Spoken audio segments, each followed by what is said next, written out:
Dios le bendiga, profesor Carlos Condori, lo saludamos en esta oportunidad. El grupo número 16 vamos a exponer sobre el tema, el análisis de las bases bíblicas en la educación entre los hebreos y la tradición judaica. Entendemos por educación cristiana que es la actividad de la iglesia que cumple la función educativa de la Gran Comisión. Ella misma tiene su origen, base y fundamento en la educación hebrea y judaica.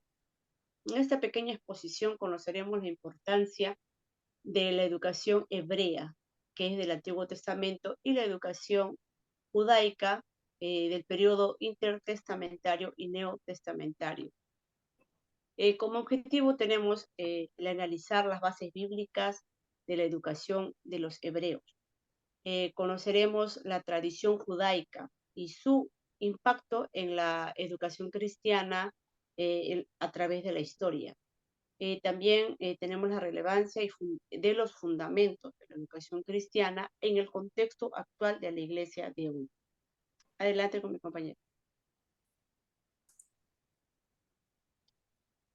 Bien, dentro de las bases bíblicas vemos la educación hebrea y la educación judaica. Vamos a continuar con los siguientes aspectos que conllevan a ilustrarlo. Siguiente, por favor. Por ejemplo, vemos el centro de educación. Dentro de lo que observamos a lo largo de la historia, vemos que hubo la educación en el hogar, en el templo y dentro de la escuela de los profetas. Cada uno de ellos tiene aspectos relevantes dentro de la enseñanza. En el hogar estaba hecho por los padres, en el templo por personas que estaban capacitadas y preparadas, como el caso de Samuel, que fue instruido por él.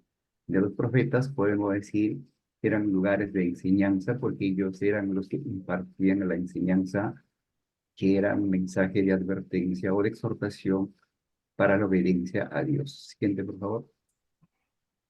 Dentro del propósito vemos tres aspectos importantes. La transmisión de la herencia histórica, porque vemos que el cristianismo tiene sus raíces con un Dios creador único, y eso se ha mantenido a lo largo de la historia para preservar la fe cristiana, la fe verdadera de un solo único Dios creador. Instruir en la conducta ética, porque los seres humanos nos relacionamos primero en la familia como también con nuestros prójimos, y para ello es lo que se tiene la instrucción en la conducta ética humana. También asegurar la presencia y la adoración de Dios. ¿Por qué? Porque Él es la fuente y el centro de todo. La presencia tiene que caminar con nosotros, si no, pues tampoco habría edificación, como lo dice Salmo 127. Si Jehová no edificare la casa, en vano edifican los que la trabajan. La adoración es nuestra gratitud a Dios, nuestro reconocimiento. El contenido vemos folclórico, simbólico y ritual. Vemos también que tenía la ley, es muy importante dentro de lo que vemos, la ley ceremonial, la ley moral, la ley ética, como también la ley de la salud. También vemos otras actividades cotidianas que eran complementarias para el desarrollo personal. La literatura, bueno, iba acompañado básicamente, como lo observamos en Proverbios y Eclesiastés, era para instruir, para modelar y como para disciplinar. Eso es lo que podemos ver en Proverbios, en varios pasajes. Siguiente, por favor. Y vemos dentro de los principios y métodos.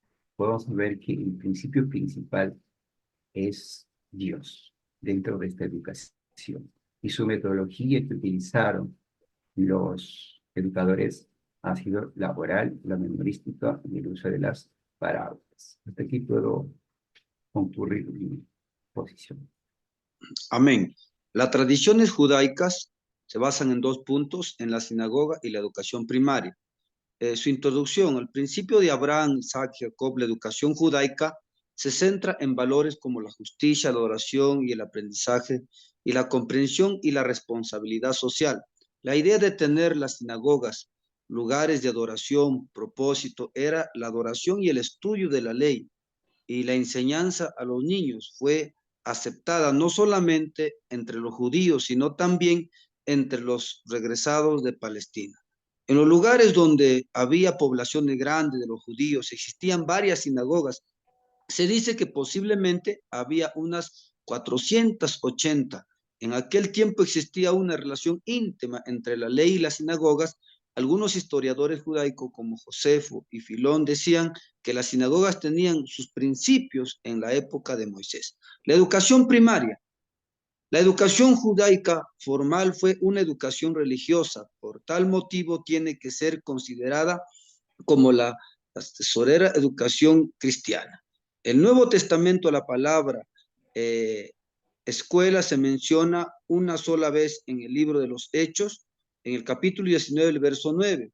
El Talmud, obra que reconoce principalmente a las discusiones rabínicas sobre las leyes judaicas, tradiciones, costumbres, entre otras. También importancia de las cuales el Talmud recomienda que los pueblos sin escuelas deben ser destruidos. Dos hombres que se destacaron muchos, dicen, Simón ben Shetak vivió en el siglo I antes de Cristo. Su nombre fue importante porque fue el que hizo obligatorio la asistencia de los niños a las escuelas primarias. Josué ben Gamala fue un sumo sacerdote. Según el Talmud, Josué universalizó la educación primaria exigiendo que todos los niños judíos estudien a la edad de 6 años. Adelante. Jesús como maestro. En esta parte veremos las cualidades, sus alumnos, los propósitos y los métodos de enseñanza. En las cualidades, primero, Jesús practicaba las artes literarias.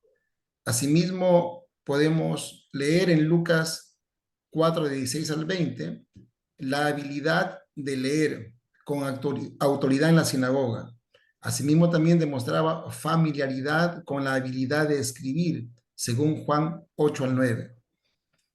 Jesús conocía el idioma vernáculo arameo y el hebreo, el idioma de los patriarcas. Según Mateo 27:46, oímos cuando él dice, Elí, Elí, lama sabactani, demostrando así su conocimiento de estos idiomas. Tercero, Jesús creía en la enseñanza, aprovechó la educación judía, no fue analfabeto y fue un maestro por excelencia. Cuarto, tenía familiaridad con las tradiciones y leyes orales de su pueblo. Quinto, tenía una comprensión profunda de la naturaleza humana. Asimismo, también Jesús enseñaba con autoridad. Su enseñanza era fresca, pura y autoritativa. Siempre tenía un mensaje diferenciado al de los escribas de su época. Jesús tuvo la cualidad más importante de todas, que es encarnar la verdad. Avanzamos la segunda parte de sus alumnos.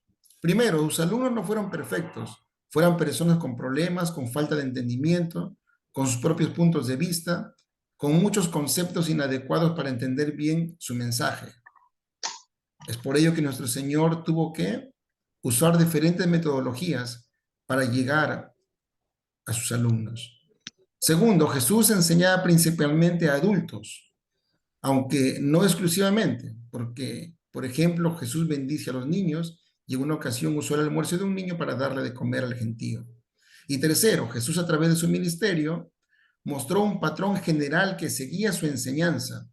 En la primera parte de su ministerio enseñaba mayormente a individuos, después a multitudes y hacia el final de su ministerio otra vez a individuos. Cabe resaltar que Jesús aprovechó todas las oportunidades que tenía para poder así llevar el mensaje. Sus propósitos. Primero, Jesús buscaba convertir a sus alumnos. Segundo, Jesús quería que los alumnos formaran ideales correctos. Su enseñanza demandó una ética y una nueva interpretación de las reglas y normas sociales. Tercero, Jesús se proponía desarrollar la armonía entre las personas, el amor al prójimo. Cuarto, Jesús quería profundizar convicciones de sus alumnos y usaba con ellos preguntas que sondeaban sus pensamientos y sentimientos íntimos y profundos. Quinto, Jesús tenía el propósito claro de entender a sus discípulos para continuar su enseñanza después de él. Podemos ver el fin del propósito, y uno de los más importantes, es continuar con la gran comisión de expandir el evangelio a toda criatura. Sus métodos. Jesús usaba el método de hacer preguntas. De esta forma, hacía participar activamente a su público para que en cierta forma pudieran comprender la respuesta. Jesús contaba historias de la vida diaria usando parábolas para poder así dar una mejor ilustración de su mensaje. Tercero, Jesús también usó el discurso o la conferencia. Cuarto, Jesús usó proyectos o el método de actividades para enseñar según el entorno y la circunstancia que se encontraba.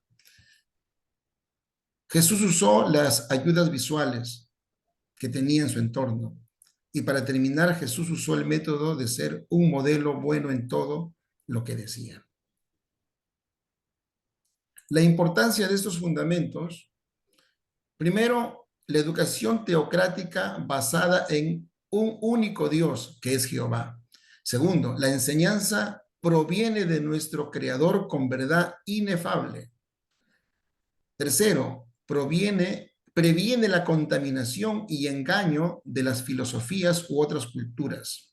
Y cuarto, preservar la fe y el conocimiento, servicio y testimonio de la vida cristiana.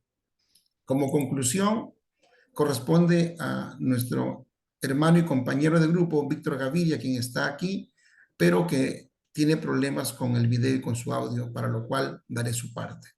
La educación entre los hebreos, la conclusión, podemos decir que la educación entre los hebreos, fundamentada en las bases bíblicas, ha dejado un impacto perdurable en la educación cristiana, porque transmite valores éticos y morales, así como su énfasis en el conocimiento de las escrituras. En la educación cristiana actual, estos principios continúan siendo relevantes, sirviendo como guía para el desarrollo integral de los individuos y la formación de la comunidad comprometida en el amor, justicia y servicio. Corresponde a la educación mantener estas verdades y fundamentos, a los desafíos en nuestros contextos para preservar su esencia mientras se integran nuevas metodologías y enfoques educativos.